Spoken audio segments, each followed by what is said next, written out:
IVM.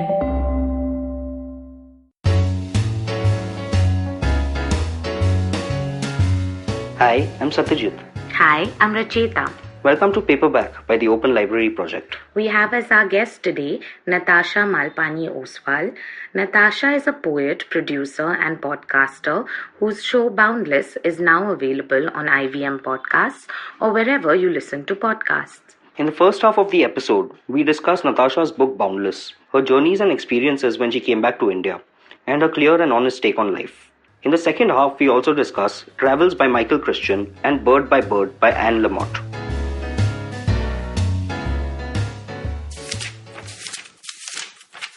Homecoming. Don't tell me what to do. You made me. I am not you. You raised us. You are not my home. Now, your fears once rang in my ears. They are not mine. Let me go. Thank you, Natasha Malpani Oswal. That was an excerpt from her book Boundless. We'll be right back after this to discuss the book in further detail. Hi guys, this is Ayushi. And I am Natasha. And welcome to Agla Station Adulthood. It's a fun podcast we've got going on and we'd love for you to tune in and enjoy with us. Join us as we stop at various stations and discuss different topics that seem to be bothering us and hopefully Dating, you as well. relationships, beauty, just being an adult, lots of different things. We don't have a great grip on it, but we've done okay so far. Catch Agla Station Adulthood every Thursday on the IVM app, the IVM website, or wherever else you get your podcasts. Welcome to Paperback by the Open Library Project. I am your co-host Satyajit, otherwise known as Onion Knight in most food circles. I'm hosting this podcast with my co-founder at the Open Library Project, Rachita Sharma. Hi guys, my name is Rachita Sharma. I'm an ex-banker, social impact entrepreneur, podcaster, writer, publisher, and inveterate learner. The Open Library Project is a curated library service which we offer to corporates on a subscription basis. The idea here is to create value, build a knowledge community, and encourage a growth mindset amongst our members. Today we have with us on the show Natasha Malpani Oswal. Natasha is a poet and producer and ran Dice Media. She was previously an investor in London, did her MBA from Stanford and was an immunologist. Natasha has returned to India after a decade and is always looking for ways to support new voices and talent. Welcome to the show, Natasha. Thank you for having me. Excited to be here. It's great lovely to to have have you. you here.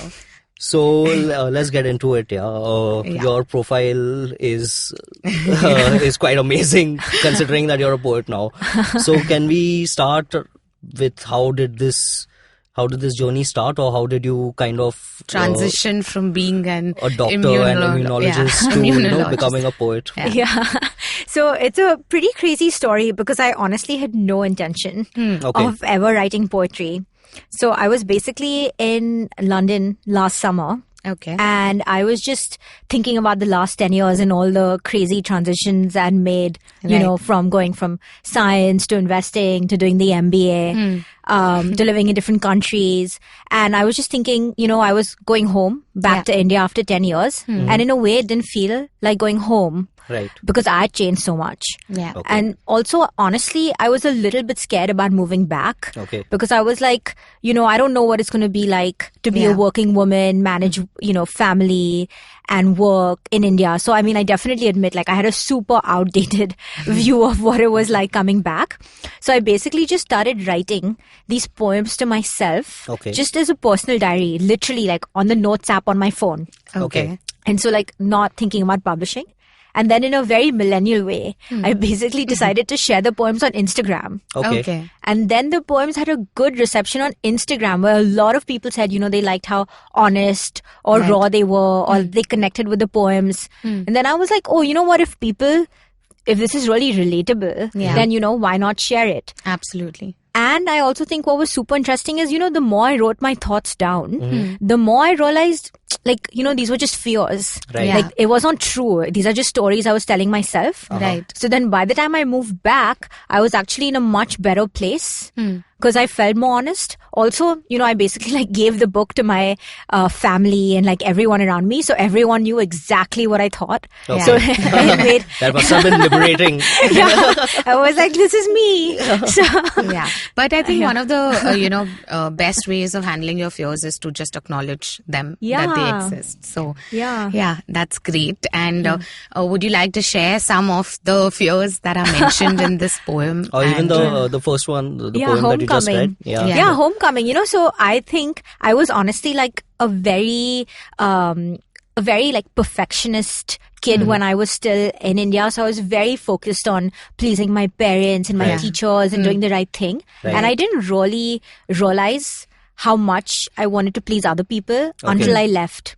Yeah. So, when I sort of stood on my own feet and basically just grew up, I realized that like my whole childhood, I'd never really asked myself what I wanted. Right. Like even the only reason I became an immunologist is because my parents are doctors, right? Right. Yeah. And then like, but actually like I've always loved writing, written on the side, wanted to be an entrepreneur. And it's just like, I never thought that I could just follow my heart. Yeah. And so like this poem is basically, it says, right, like the voice in my head is not mine, it's yours. Right. Yeah. Because that's actually how I felt growing up. And then it took me literally distancing myself, yeah. from my family to like hear my own voice. Right. So obviously I don't recommend that. I don't feel like, you need to leave countries. No, but I get that. A little Yeah. distance is always Yeah. healthy, Yeah. like we've, Yeah. in fact, the younger the millennial generation is Yeah. kind of questioning everything. Exactly. And the generation that came before Yeah. didn't have that opportunity. Exactly. Because they didn't have I guess they didn't have even the informational backing to question anything. Yeah. Today, Or the exposure to what's going on Exactly. abroad, right? Yeah. Yeah. So- And now, I think we have so much more opportunity, right? Like we really Definitely. can shape our paths. Like I don't know if I could have said I want to be a poet and producer Yeah. 10, Yeah. 15 years ago Exactly. and, like actually Yeah, had because it be if you financially studied viable. something, you are going to do that for the rest of your life. Yeah. That's how it was. Because unless you have that backing, educationally, you Yeah, couldn't you really can't do it. pick up and, start Yeah. one day and just become a Yeah. writer. But so Yeah. it's Oh, so definitely. amazing that, Like- we have that opportunity Yeah. and, we're able to do that in Yeah. our times. And now you guys are doing it too, right? Like even you have multiple so careers. I've like left my banking career Yeah. to do this, and I never thought that I would have anything to do with writing because never studied anything in that field. But it feels amazing that we have these opportunities now. Oh, Yeah. definitely. I think I always say this. I think I keep saying it all the time, is that we are privileged, that the times we live in are so amazing that an individual has never had more power to make impact than today. And it's getting more and more easier as we pass through time. Like tomorrow it's easier to make an impact. Day after it's easier. It's just individually it was never possible. 50 years back for one person to make an impact was very, very difficult. But the times we live in now, we'll see a lot of people being able to like affect things positively or negatively depending on their inclinations, right? Anyway, so getting back to so you used to write a personal diary and used to write poems to yourself. And so then how did that transition into you put it out on Instagram, and then once you came, did you publish when you were back in India? Yeah, I or- published when I was back in India. So I Okay. basically first tested it on Instagram. Okay. Then I Okay. tested it with my family. Right. I was like, is it okay if I put this out there? Because it really is, very honest and vulnerable. Right, So right. then I got everyone sign off. And then and then I decided to publish. And I've been really happy with the reaction, because I think honestly this is also a time where like I was so mistaken about what it's like to be an Indian woman in the workplace, because honestly like I work with a lot of women now, right? And the women are so bold and so outspoken, like sometimes like way more outspoken than me, and I'm not a wallflower. Right. And like they're not afraid to ask for what they want or speak up. And so I think it's actually interesting. I feel like I faced more subtle sexism both in London and Silicon Valley, and it's really? so subtle you can't really call it out. Yeah. But like here, honestly, I feel like a lot of men are like scared of the women now. Oh yeah. Yeah. Okay. That's Was good that to- oh yeah, do you agree? No, I don't know. Oh yeah. It's an ignorant oh yeah. I don't know. No, that's very surprising to hear. Yeah, that you. Okay, so that's a new. But I also work, with bold women, and also the people I work with, they're all millennials who want to be content creators. Oh, yeah. So they're very much a forward-thinking generation that is putting themselves out there. So obviously, I know my perspective is urban and very skewed. I'm not saying this is the case for all of India, right. But it is nice that there are there are already pockets of this, and it's it's easy. It's at least begun. So it's begun. Yeah, there's a start. There's a start.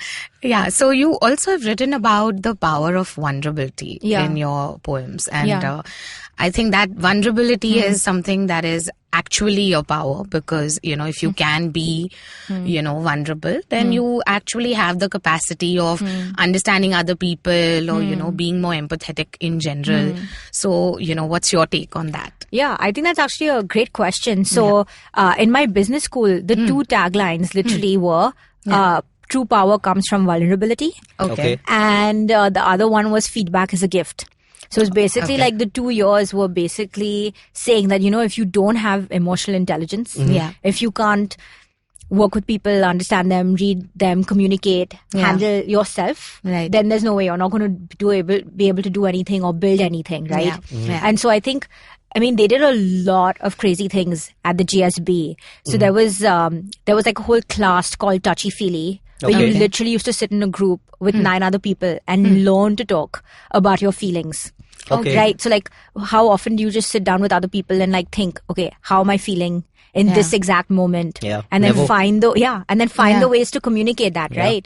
So it's bringing that level of awareness that I thought was super helpful. Then we had another session where once a week someone used to get up for 45 minutes and tell you their life story in the most honest and vulnerable way possible, where they talked about, everything from their parents getting divorced to maybe being abused in some way, just dark stories that, maybe they hadn't even told their own friends or family. And so we got used to such a high level of vulnerability that for me, I don't think I would have written this book 5 or 6 years ago, right? Because it's basically you expressing yourself. It's basically saying in a very raw way, everything I've learned, all the mistakes I've made. But it didn't at all feel like a risk when I was writing it, because I just got used to such a high level of safety, right? And I really think when you trust people, then they trust you back. I think that was a big lesson. And so that's what I'm just I don't have anything to hide. I've made mistakes, or, I've learned things, and humans, I'm sure, and I'm sure everyone mistakes has. Mistakes are the way to go forward in life. I always say that, failure is so stigmatized still. But the thing is, if you keep failing at the same thing by doing the same thing, then you're failing. But if you keep trying 100 things to, overcome that obstacle, you're trying to find a way, right? So it's not actually a failure. You're growing, you're always learning that, this way doesn't work, this way doesn't work. And I think, vulnerability translates into authenticity eventually, because you just are so comfortable in your skin, you have nothing to really pretend put on or hide or yeah. anything. There's no facade or any false reply to any question. And right? that's how you then connect more with people, right? Because then even they put their walls down. Absolutely. Yeah. That's I think the strength of an author or a writer is that how you can connect with being totally honest, because that's what we are all looking for. And even when we read, we talk about a lot of non-fiction books. But the thing is, we relate to those books in ways that we never thought possible also. Right? Some of the stories are so out there about maybe a traveler climbing the Himalayas or something like that. And you find a relation to your business or to your life, which has no connection with the actual story. So that's exactly what I'm trying to do with the shows I'm making also as a producer, which is say, I want to bring a very honest but humorous take to everyday life. Because, there is a dark side to families, love, friendship that we don't really explore enough, right? Just the same way we don't talk about our feelings. So that's literally what I'm trying to do across formats. So with this book, then that's the shows. Fantastic. So the book you've and also... your podcast. And my podcast, So you've converted the book into a podcast as well. So tell us a little bit about that process and the thinking kind of behind it. How is the show different from the book? And So I'm super excited because my Boundless podcast actually has released October 7th. Yay, congratulations. Thank you. So it's hosted again by IVM Podcast. So awesome. Thank you. It's going on right now. So guys, this is the time to tune in. Thank you. So basically the podcast is again exactly this. It's trying to take a very honest and humorous look at everyday life. Okay. So I've taken a lot of the themes from the poetry book. Okay. Right? Like love, family, money, beauty, heartbreak. And I've converted each of those themes into a podcast episode. Okay. So again, in a very vulnerable way, but also in a funny way, I'll basically take you through some of the stories and secrets behind the poems. Okay. Yeah. So definitely tune into that if you like the poems in Boundless, and let me know what you think. Fantastic. Also, the co-founder of IVM Podcast, Kavita Rajware, who's been completely instrumental in helping me put together this podcast series. It wouldn't have existed without her. She's the one that read the book and then reached out to me and said, we should do something with this. It could be powerful. And, That's nice. Yeah, I've never done, this is my first series. So she was amazing to work with. And I think it's that's the amazing. first for IVM also in a poetry format. So that's many firsts. Yeah, I think IBM is just so supportive as producers and distributors that I don't know any podcast hosts that have ever had a complaint or any criticism of them. And Amit and Kavita, both of them are so phenomenally helpful. Yeah, the whole IBM team. We've had a seamless experience. We've been podcasting for about a year. Oh, wow. And it's been a dream to work with them. Yeah, absolutely. And on that note, we're going to take a short break and we'll be right back after this. Hello, everybody. Welcome to another awesome week on the IVM Podcast Network. If you are not following us on social media, please make sure you do. We're IVM Podcast on Twitter, Facebook, and Instagram. After crossing 10,000 on Instagram a couple of weeks ago, this week we crossed 5,000 followers on Twitter. If you aren't following us on Twitter, please do. Make sure that you see all the cool stuff that we put out there. We do some cool stuff on social media, just generally. You should check it out. This week we are launching a new show called Heal and Hearty. It's hosted by Rashna Chachi, nutritional therapist and certified cancer coach. She helps you understand the right nutrition, exercise, and lifestyle that keep diseases away. Show premieres on Tuesday, 15th October. In case you missed it, do check out our daily policy podcast called All Things Policy. It's hosted by the researchers at the Takshashila Institute who break down complex economic and geopolitical ideas through the lens of current affairs. New episodes are out every single day. It's a fun show. Do check it out. On Cyrus Says, Cyrus is joined by Devika Mandrekar. She talks about being obsessed with the TV show Friends, the joys of being a chef, and growing out of the shadow of her father, Sanjay Mandrekar. The Simplified Gang received a lot of questions from you guys, forcing Chuck, Naren, and Shrikit to record a second part of their special 150th episode. Make sure you tune in. On The Habit Coach, Ashton talks about the Hawaiian practice of reconciliation, forgiveness, and how phrases can impact your life. On GBCD, Sunitra and Farad reminisce about school and discuss the effects of being bullied because of one's queer identity. On the Edges and Sledges Cricket Podcast, Ashwin, DJ, and Varun deep dive into the first test between India and South Africa. On the Pragati Podcast, Anne Devereaux joins Pawan to share how NASA and JPL plan and manage interplanetary missions. On Boundless, Natasha reads poems on the themes of stepping outside of your comfort zone. On Pesa Vesa, Anupam is joined by Saman Sikka, Chief Dream Officer at Squirrel. They have an interesting conversation about how his team came up with the name. And with that, let's get on with your show. Welcome back, guys. We still have with us Natasha Malpani Oswal. Hey, Natasha. Hey. That was an amazing first half. Yes. And in the second half, we are starting with the book that we're going to talk about is Bird by Bird by Anne Lamott. So tell us a little bit about this book, Natasha. Cool.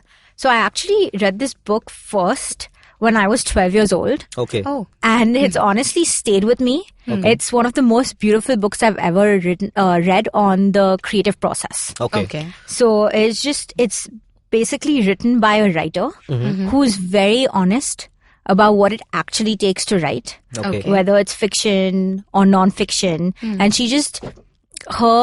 the way she writes about writing and the lessons that she shares about her own process are just very helpful, because the first thing she says is it's really freaking hard. Yeah. Right? So she's not pretending that, this is an easy thing to do. Yeah. But also what she says is everyone has a story within themselves, right? Yeah. And everyone can be a writer. It's how do you basically build the discipline and structure and time to tell those stories. Right. Yeah. Right. So I just think this is a book that I've revisited many times through the years, because honestly, now that I think about it, a part of me has always wanted to be a writer. That's just what I was going to come to. That's how old, the seed was sown. Yeah. Well, no, I have. So I wrote all through school and college. I was a part-time journalist while being an investor. Oh, nice. So I've always been writing, but I've written non-fiction. Okay. But I think a part of me always really wanted to write fiction. fiction. Right. And so now, like, that I'm making these shows and writing poetry, I'm like finally doing. So that's what I amazing, wanted to that you do. Yeah. wrote so much non-fiction and then were able to write a poetry book. I think that's because I used to read a lot of fiction before, and now I've become a complete non-fiction reader. Oh, really? Yeah. So I don't. Tough transition. Yeah. So I don't know. I don't know why. But yeah, tell us a little more about Bird by Bird. And so Anne Lamott is the writer. Yeah. And she kind of goes through. She tells her true stories about her challenges with her father passed due to a terminal illness. Correct. And I think she also contracted cancer herself. Correct. And that's all a part of the writing in this book, where she's been authentic about everything that she's going through. Yeah. So tell us a little bit about that. That kind of is how does that kind of play into her writing process, or like how did it affect her? Yeah, so she basically, that's the thing, right? Like, the whole book is about talking about both the pain and pleasure. Okay. Yeah. Right? And this is the struggle of being a writer. And she obviously, like, she talks about, life gets in the way. Sometimes it's, hard to get up and, like, have that discipline of telling other people's stories when it's hard to get out of your own mind, right? Yeah. But I think, like, what she basically says is that it doesn't matter what happens in your own life or around you. As a writer, all you can do, if you want to be a writer, is write. Right? And like, when I say it, it seems obvious. Yeah. But I feel like a lot of people glamorize the writing process or, talk about writer's block, which is obviously exists. Yeah. But what she says is you just have to start somewhere. So just sit at a desk, write something. And if you don't have a first draft, then you can't edit it, right? Yeah. So just like, don't keep that blank sheet of paper. And then she talks about, she says that, basically writing isn't done in the writing. Yeah. It's done in the edit and rewrites. Absolutely. Right. I totally agree with that. Because, sometimes the block is that you want it to sound perfect the first time you write it down. Exactly. But maybe you should just put your thoughts down and then, allow yourself that, you can structure it and edit it and work on it. So, yeah, I think that's what creates the block when you want to, just sound perfect in the first go. Which you never will. Yeah. You know what really helped me when I was writing so I've written my book. It's going to be released at some point this year. Oh, I don't know when. Amazing. So when I was actually writing it, I faced the same problem. Like, I'd never written anything of this volume before, and I never thought I could put 40,000 coherent words together or sentences together, right? Yeah. And what I kind of told myself is that, it's going to be really bad. And how bad will it be? Exactly. Like, however bad it is, you can make it better in the second attempt, right? Exactly. So at least get the story out there. At least get like the main crux of everything, put it in a story format, start chapter by chapter, put down your thoughts, and then kind of figure it out along the way. But the thing is, I was only able to write because I freed myself of it being good. Yeah. I said, forget it. If it's not good, it's not good. I can make it better, but at least I need to have that ready to go, right? And for first-time authors, so it should be the easiest because you have nothing to compare your work to, right? Your next, second, third book, you're like, okay, I was like, this was good. Now that's when the pressure builds. Imagine first book becomes a bestseller and all how much pressure you're putting on yourself to, match your first book sales. So, we've spoken about this book in an earlier podcast also, and it was the same thing, the creative process, and how, not to get bogged down by your own, mostly the barriers in our life are in your own mind. And so the title's very interesting. I think the anecdote behind the title is superb. Can you tell us a little bit about it? Sure. So basically, and I think this is interesting. So Anne Lamott's father was a writer also, and I think that's also a little bit why she puts so much pressure on herself, right? Like, because she always knows she wants to be a writer, she wants to live up to her dad's expectations. Right. But the title is inspired by the fact that one day, when they're kids, her brother is doing a homework project and he's super overwhelmed. He's freaking out because he has to document like these hundreds of birds that are surrounding them, and he hasn't started. Right? He's running out of time. Right. And then his dad just comes in and sits him down and is like, relax. You just have to start somewhere. Just like document the first bird and then the second one. Just go bird by bird. Yeah. And I think that's just so beautiful, right? Because that's like exactly what you need to do. You can't say, I need to write 40,000 words. You just write the first word and then the second one and then the third one. So you go word by word. Yeah. So what a fantastic title for the book, right? I think a lot of aspiring writers should pick it up because the battle is lost if you think, if you start with the assumption that, you're going to get a perfect perfect piece of writing when you start off. And as publishers, we always tell every author, who comes to us that you should be thinking about what is the story that you want to tell and not, what will sell, because it's not, it's about honesty. So if you're going to honestly put your thoughts out there, it will make an impact, even if there are, 5 readers. But it makes an impact instead of trying to tell a story which you think would sell, because then it just loses its authenticity. Wow, I'm really concentrating on authenticity and vulnerability today. Makes sense. So great. Cool. The next book we're moving on to is Travels by Michael Crichton. And Michael Crichton is, I was just informed by Natasha before the podcast, he's one of the most successful content creators of all time, if not the most prolific and successful content creator of all time, right? So, and we know just like 10% of what he's accomplished. I think it's really crazy, right? Because when you say Michael Crichton, most people have heard the name, right? Like they've heard of Jurassic Park, Lost World, right? And like that's what he is credited for. But he is just like, I genuinely think he's like one of the most underrated geniuses on the planet, and like everyone should read Travels, which is his biography. Because, so he basically also, he started as a doctor. He was at Harvard Medical School. He wrote his first book that ended up being a hit as a way to pay his medical bills. Oh, wow. He wrote it under a pen name. But then he realized that actually his love was writing. So he basically decided not to do his residency and became a writer. But then he's just like, the number of books he's written is wild. The number of hits he's had is wild. He's sold more than 200 million books now. Oh, wow. But he's not just that. He's a director. He's a producer. Right. He's actually like, I can't even remember the number of films he's done in total, but some of his works are The Great Train Robbery, Congo, Sphere.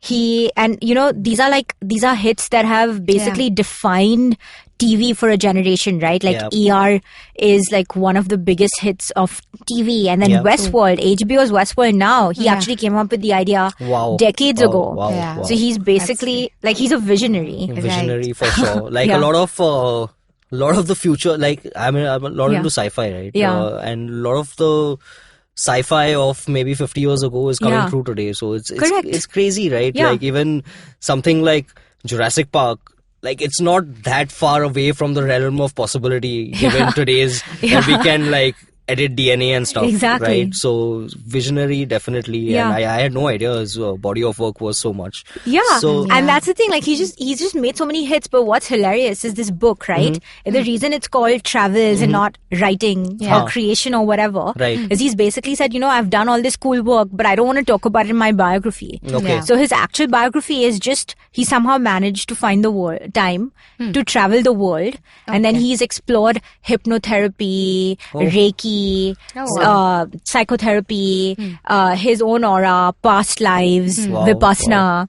So he's basically just like, I don't know how he found the time to like do all these things, but the book is like basically an exploration of all the stuff he just like happened to do on the side. But that's amazing. It sounds fascinating. Right? It sounds like a life worth He's like, living. My work is all out there. I don't need to talk about it. Exactly. Let's talk about these other things that influenced my work. So that's amazing, right? And it's great that the book is about travels, because unless you travel, and I think this is something that the first episode of your podcast Boundless also spoke about, is that unless you travel, your perspective is so limited. Exactly. And phenomenal to look at someone so successful, and like you mentioned, the various amount of things that he's explored in his personal time, right? It must be fascinating. And I also think it's a good message to people that are, creating content or just working hard, that, your life isn't all about work. Sometimes if you just like take time to step away and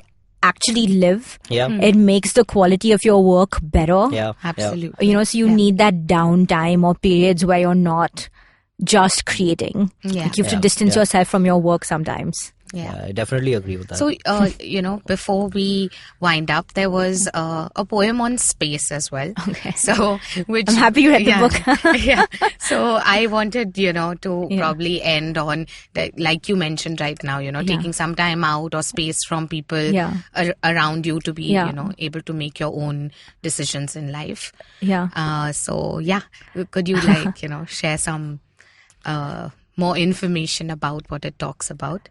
Yeah, so basically space is just talking about, especially us as Indians, we have so much community and family around us, right? Yeah. Or just like even if you're walking down the road, even if it's 3 or 4 in the morning, there's people around you. Yeah. We're just never alone. Yeah. So it's exactly this, like that you need, whether it's physical or emotional or mental space, you just need to make the space to think, to find your own voice, to discover your own identity. Because only when you are comfortable with and love and understand yourself, can you then nurture other people.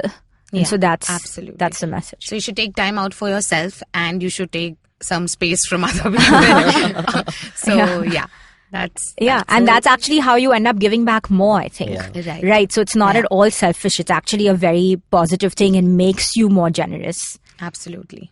Yeah. Fantastic. So, Natasha, where can we... So, your podcast, Boundless, is out on the IVM podcast app, website, and wherever you listen to podcasts. But where else can we find you if anyone wants to reach out to you? Yeah, so my book is available online, Amazon, Flipkart, at Crosswords. You can find me on Instagram at Natasha Malpani Oswal. Awesome. Firstly, huge announcement. Some of our shows are topping the charts on Apple Podcasts. It's so cool to see Edges and Sledges on number 35. Football Shootball on number 7. Agla Station Adulthood at number 3. 13 of our podcasts made it to the top 100. We just want to thank all of you for your support. And please keep rating and reviewing us on Apple Podcasts. Host Natasha Malpani Oswal takes us through the stories and secrets behind the very raw poems in her debut book, Boundless. New episodes out on Monday and Wednesday. A first-of-its-kind travel podcast with host Utsav, who has over a decade of listening to travel stories. He'll be talking about stories of strange, obscure and fascinating experiences during his travels. First episode out on Thursday, 10th October. And a big thank you to all our listeners. You can follow the Open Library Project on LinkedIn, Instagram and Facebook for latest updates on our events. And stay tuned for the next Paperback podcast on IVM Podcasts. Happy reading. You can follow IVM Podcast on Facebook, Instagram and Twitter at IVM Podcasts. Listen to Paperback on the IVM Podcast app, website or wherever you listen to podcasts.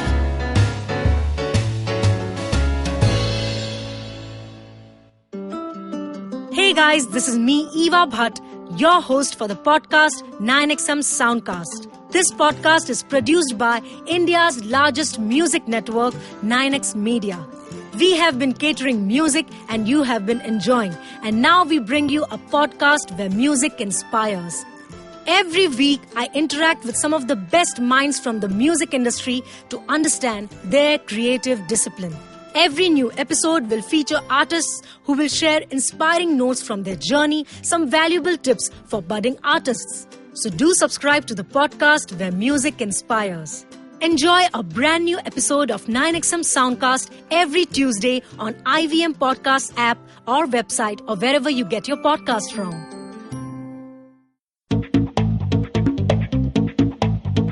Advertising is dead. Yep, you heard me right. Advertising is dead. We're all in the content business now. Let's not call it news, TV, radio, etc., etc. It's all content, and we're in the middle of this weirdly exciting phase where all the borders and lines that have been drawn over decades has been swept away by this lovely thing called the internet.